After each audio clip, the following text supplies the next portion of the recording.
fóssil?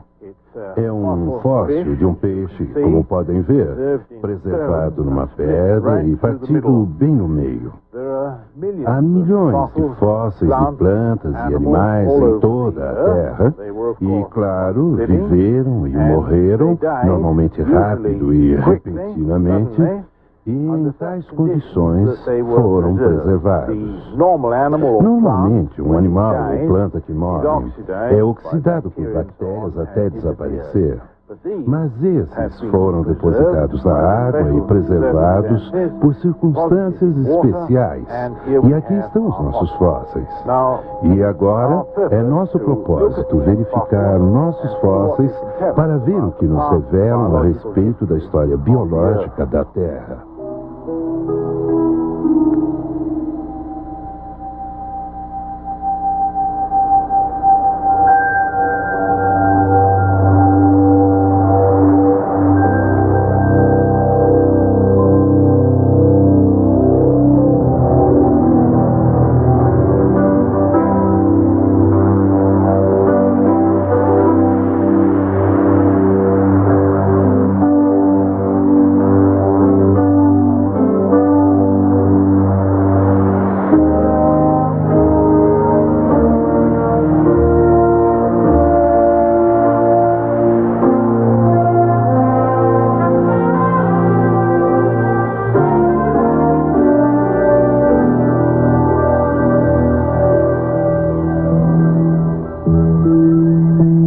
Nosso mundo tem muitas testemunhas silenciosas dos tempos esquecidos.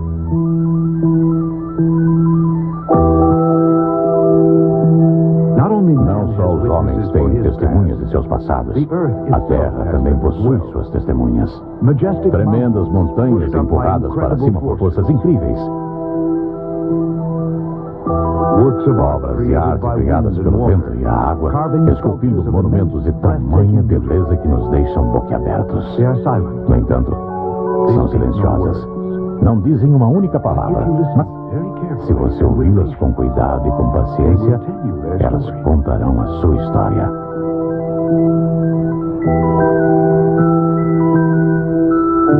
Como tijolos posicionados por um mestre de obras, as camadas da Terra assim se empilham, formando estruturas fantásticas que se elevam ao céu.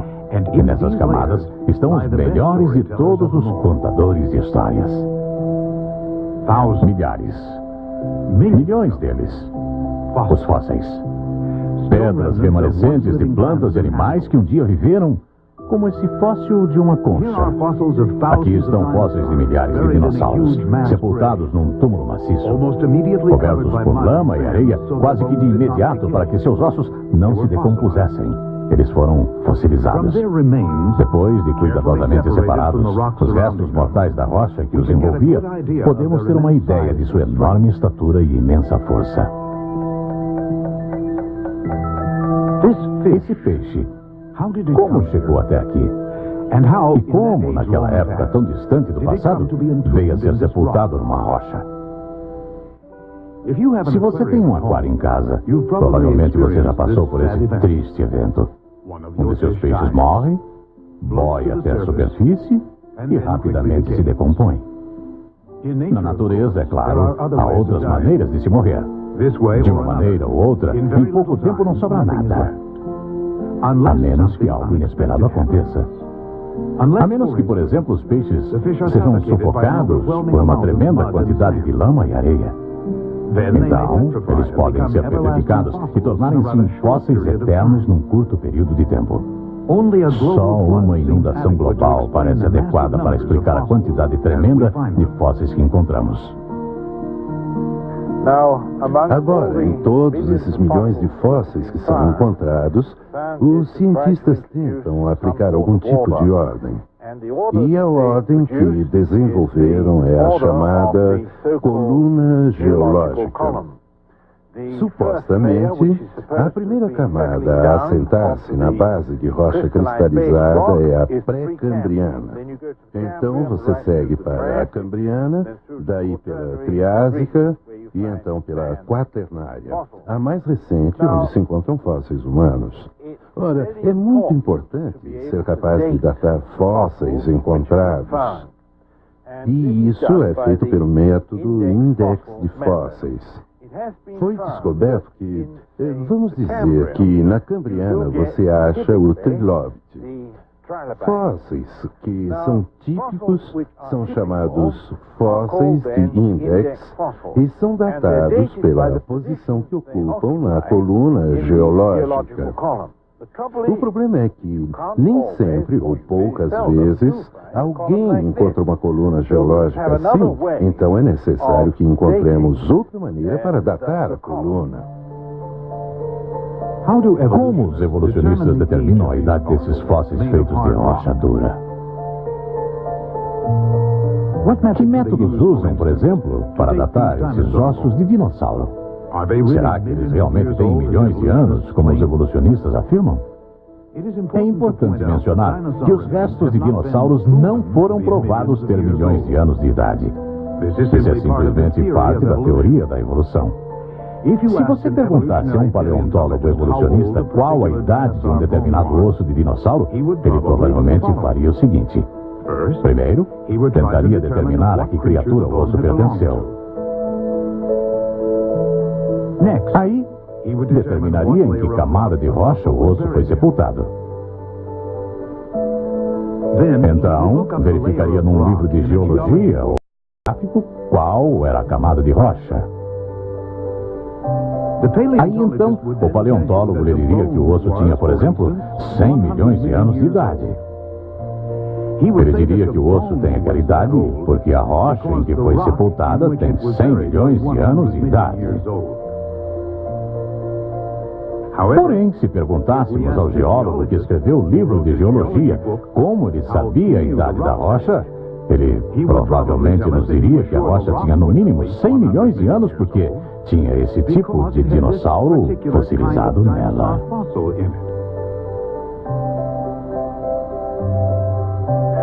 Então, o que você está fazendo com isso? Você está datando o fóssil pela camada e depois datando a camada pelo fóssil. Ora, isso é conhecido como raciocínio circular e, é claro, não é exatamente uma forma conceituada da lógica. Se, como diz a teoria da evolução, uma espécie gradualmente se evolui em uma outra, então, com certeza, esperaríamos encontrar muitas delas nessa transição. Peixes que começaram a ser anfíbios, ou répteis que começaram a criar asas. Dr. Joe N. Gish, do Instituto de Pesquisa Criacionista em San Diego, conhece muito a esse respeito. Então, vamos ouvir o que ele tem a nos dizer. O registro fóssil é frequentemente usado pelos evolucionistas para apoiar a teoria da evolução. Na verdade, o registro fóssil é uma vergonha para a teoria da evolução e dá apoio ao conceito de uma criação especial direta. Por exemplo, se a teoria da evolução fosse verdadeira, então o registro fóssil deveria iniciar com uma forma de vida muito simples que gradualmente evoluísse em formas cada vez mais complexas. E, é claro, se a teoria da evolução fosse verdadeira, então haveria um grande número de tipos intermediários, ou formas em transição, ou o que chamaríamos de formas de passagem. Por outro lado, se a criação for verdadeira, o registro fóssil se inicia com formas de vida bastante complexas, para as quais não se encontrariam ancestrais evolucionários. E se a criação for fato, não esperamos encontrar qualquer forma em transição dos tipos criados ou dos tipos básicos, nem de plantas, nem de animais. Agora vamos dar uma olhada no registro fóssil e ver o que realmente mostra. Nas rochas cambrianas, que os evolucionistas dizem ter sido inicialmente formadas a partir de uns 600 milhões de anos atrás, encontramos uma tremenda variedade de formas de vida complexas. Por exemplo, encontramos os trilóbites. Eles são tão complexos que os evolucionistas estimam que sua origem evolucionária necessitaria de, quem sabe, uns 2 bilhões de anos. E se tudo isso fosse verdade, então, nas rochas pré-cambrianas, rochas que geralmente são encontradas abaixo das rochas cambrianas, nessas rochas pré-cambrianas, nós deveríamos encontrar os ancestrais desses invertebrados mais complexos. Muitas das rochas estão intactas e perfeitamente capazes de preservar fósseis. No que achamos essas rochas pré-cambrianas? Bem, podemos afirmar isso. Em nenhum lugar da face da Terra, alguém foi capaz de encontrar os ancestrais evolucionários desses animais cambrianos. Nenhum ancestral evolucionário para as esponjas, ou as águas-vivas, ou os pepinos do mar, ou ouriços do mar, ou braquiópodes, ou minhocas, ou qualquer um desses tipos foi encontrado. Eles encontraram o que acreditam ser fósseis de bactérias microscópicas e algas, criaturas microscópicas unicelulares. Mas nada entre uma coisa e outra já foi encontrado. Em outras palavras, esses animais complexos apareceram repentinamente, totalmente formados, sem ancestrais evolucionários quaisquer. É isso que esperaríamos, é claro, baseados na criação. Ora, os evolucionistas também acreditam que um desses invertebrados deu início aos vertebrados e acreditam que os peixes foram os primeiros vertebrados. Os vertebrados são os animais que possuem esqueletos ou espinhas, em contraste com os invertebrados que têm corpo mole ou têm conchas. Creem eles que essa transição dos invertebrados aos vertebrados durou, digamos, 100 milhões de anos. Ora, se isso fosse verdade, então naturalmente deveríamos encontrar um grande número desses tipos intermediários no registro fóssil. O que realmente encontramos? Nem mesmo uma forma em transição já foi encontrada. Os peixes apareceram repentinamente totalmente formados e nenhum ancestral do peixe foi encontrado. Então, só nos sobrou a mesma conclusão a respeito do resto da história do registro fóssil. Nenhum tipo intermediário entre invertebrados e vertebrados. Nenhum tipo intermediário entre os peixes e os anfíbios. Nenhum entre os anfíbios e os répteis. E nenhum entre os répteis e os mamíferos. Para encurtar uma história longa e complexa, nenhum tipo intermediário foi jamais encontrado em qualquer parte da Terra. Nem em vida, nem em fóssil. Mas será que poderíamos não os ter visto ou percebido? Vamos olhar para um dos passos mais importantes, um que dificilmente pode ser ignorado: o desenvolvimento do voo.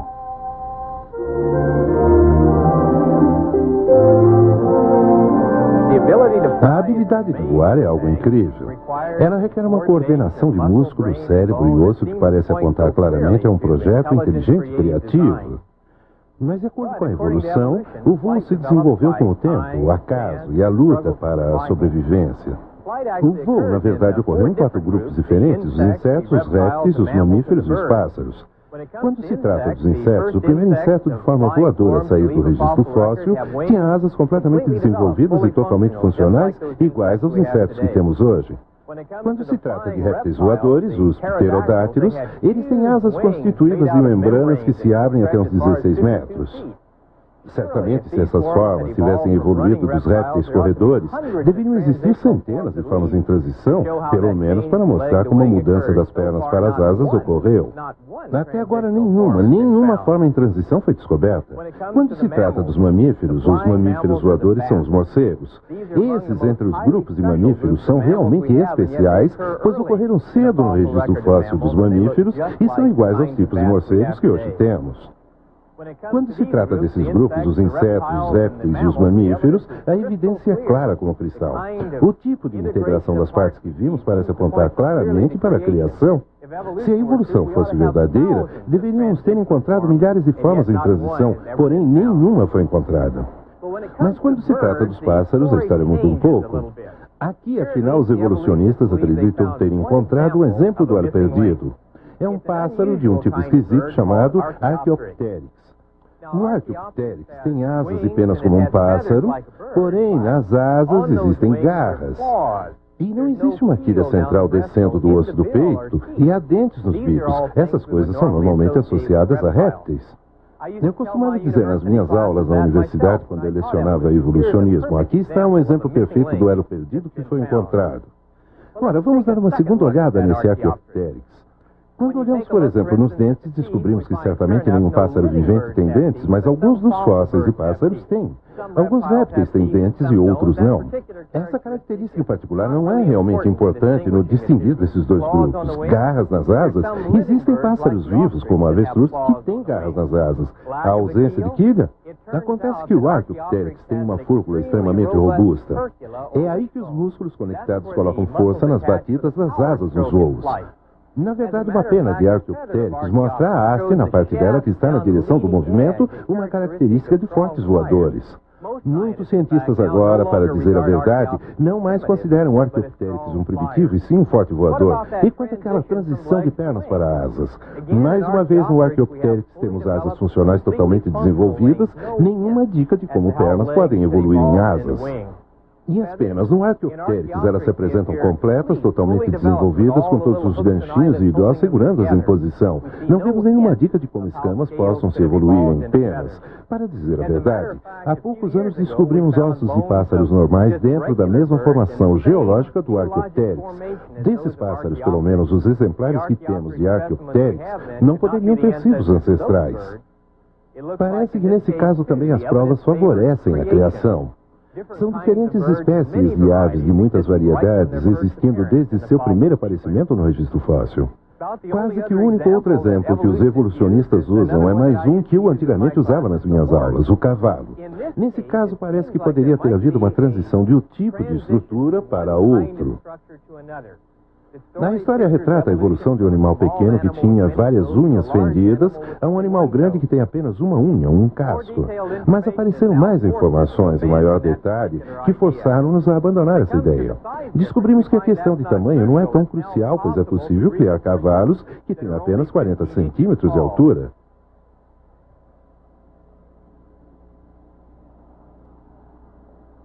E o chamado cavalo da aurora?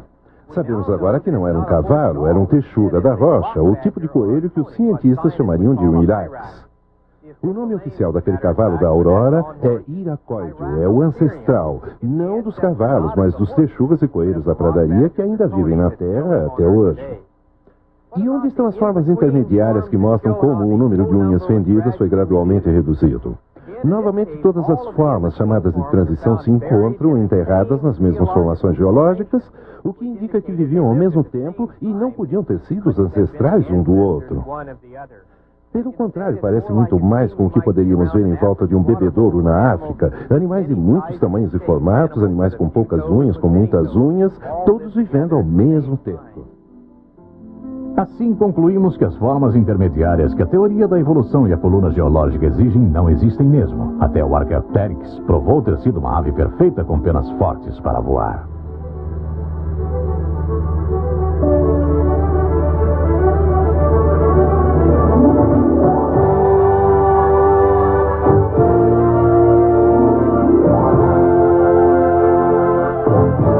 Grand Canyon do Arizona, uma das vistas mais impressionantes do mundo. Quente, seco e árido, estende-se por centenas de quilômetros.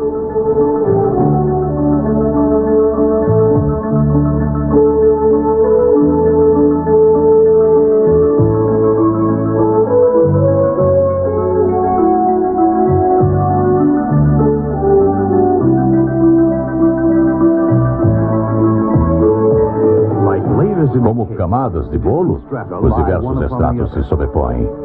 A maioria, rochas sedimentares, é depositada pela água, firmando-se quando as águas recuam e quando então uma camada é coberta de nova camada, trazida por sucessivas enchentes de água. O geólogo Dr. Arthur Chadwick, da Universidade de Loma Linda, da Califórnia, já passou muitos anos no Grand Canyon. Ele examina minuciosamente as propriedades específicas de cada camada e, de tempos em tempos, publica seus achados nas revistas científicas de geologia. Com seu assistente, ele mede o terreno e as características das diferentes camadas contam sua própria história. O que é singular no Grand Canyon é que as camadas estão expostas bem à vista. As camadas em si não são singulares, elas se encontram em muitos lugares diferentes do mundo, mas aqui podemos vê-las num corte vertical de mais de 1.600 metros de profundidade. São as camadas que compõem a superfície terrestre e que são expostas apenas superficialmente em outra parte. Nosso estudo nos levou a uma área do oeste dos Estados Unidos, o Ribeiro Monadnock, onde há um penhasco que fica a 240 metros acima das terras em volta. Isso parece sugerir que pelo menos de 240 a 270 metros de água cobriam tudo quando essas camadas se depositaram. Como as camadas precisaram de muita energia para se depositarem, tira-se a conclusão de que os processos também devem ter sido processos energéticos. Isso contraria o pensamento tradicional de como as camadas se acham aqui.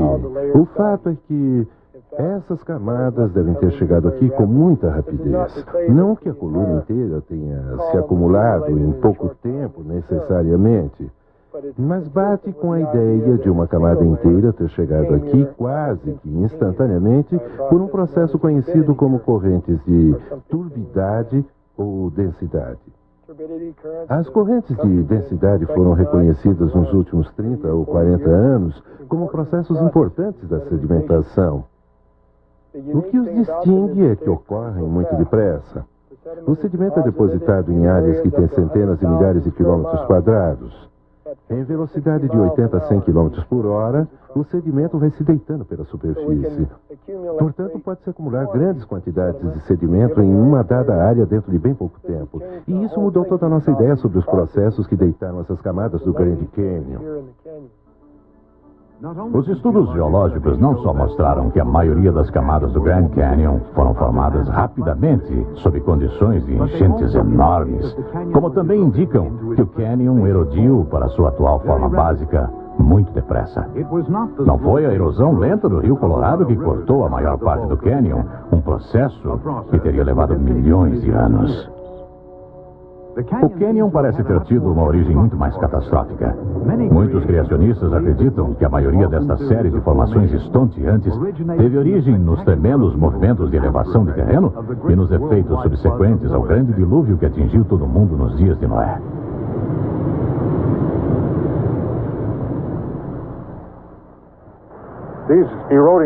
A erosão desses penhascos à beira-mar em San Diego, Califórnia, mostra muito bem a força das águas em movimento em toda a sua potencialidade. Portanto, a pergunta é se o dilúvio poderia ter ocasionado grandes mudanças geológicas. É óbvio que sim. É exatamente o que causou o dilúvio e como o mundo foi coberto pelas águas nós não sabemos. Mas a Bíblia nos diz, no segundo livro de Pedro, capítulo 3, que o mundo então pereceu coberto pelas águas do dilúvio. A palavra coberto, do grego, nos dá a ideia de um grande cataclismo. Em outras palavras, a Bíblia nos diz que houve um cataclisma mundial em que toda a geografia e topografia do mundo foi modificada. Do Grand Canyon, passamos a outra sepultura em massa de fósseis, os filões de carvão. No fundo da terra, o ouro negro pode ser cavado.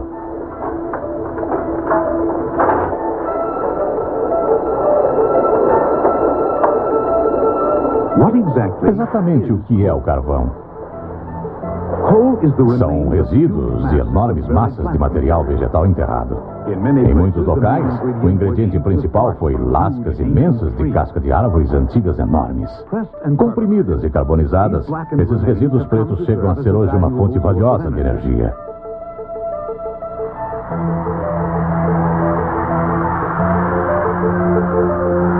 Como não encontramos filões de carvão sendo formados em lugar nenhum hoje, muitos pesquisadores têm se preocupado em saber as circunstâncias que causaram essas formações vastas. Exatamente como o carvão foi formado. O geólogo especialista em carvão Dr. Stephen Austin vem estudando essa questão em profundidade.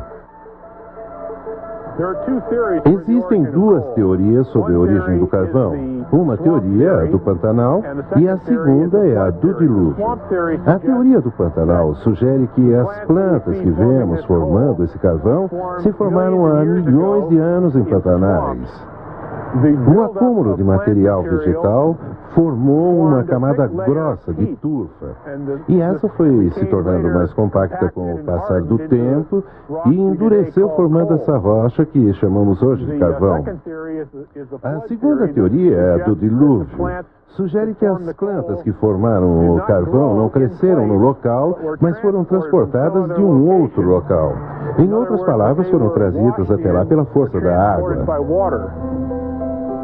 Os depósitos de carvão são sempre encontrados em sedimentos depositados na água e comumente estão associadas a quantidades enormes de fósseis marinhos. As extensas pesquisas de veias de carvão conduzidas pelo Dr. Austin nos Estados Unidos mostram que muitas camadas de carvão foram originalmente depositadas no fundo do oceano, debaixo de enormes massas flutuantes de vegetação.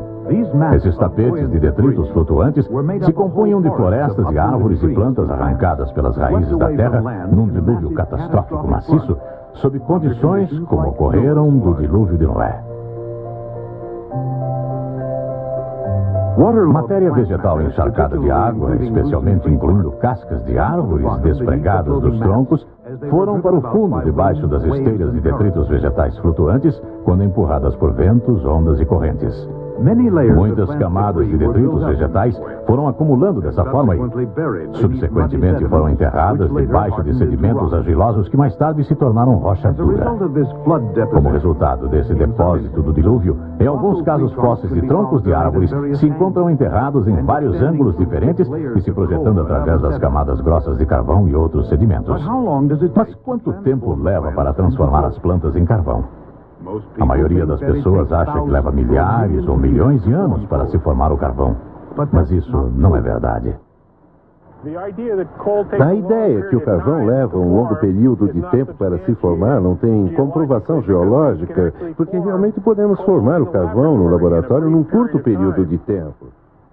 A pressão não é o fator principal na formação do carvão, porque em muitas regiões, especialmente aqui no leste dos Estados Unidos, o carvão está em estratos muito torcidos e deformados que foram sujeitos a grande pressão. Contudo, não mostram calcinação eficaz como deveriam mostrar se a pressão é o fator que forma o carvão. O fator final na formação do carvão é a temperatura. E quase todo mundo concorda hoje que a temperatura é o principal fator que contribui ao carvão. Um evento de aquecimento breve, de curta duração, pode explicar a alteração das plantas para formarem essa rocha dura, compacta e negra que vemos hoje.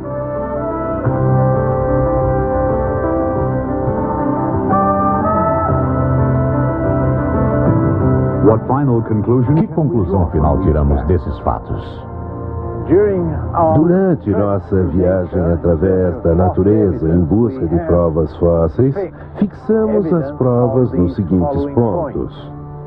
Primeiro, é muito fácil o carvão ter sido feito de massas de material vegetal por alta pressão e alta temperatura em questão de minutos ou horas, conforme essa pressão e temperatura.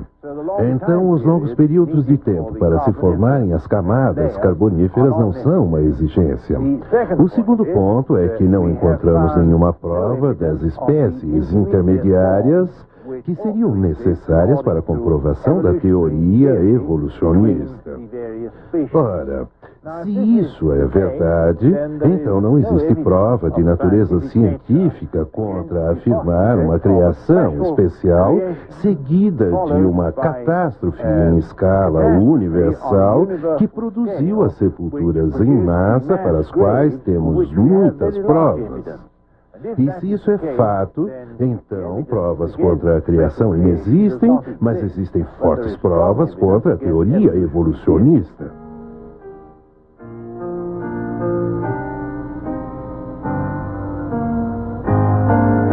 E aqui, no Grand Canyon, termina a busca de nossas origens.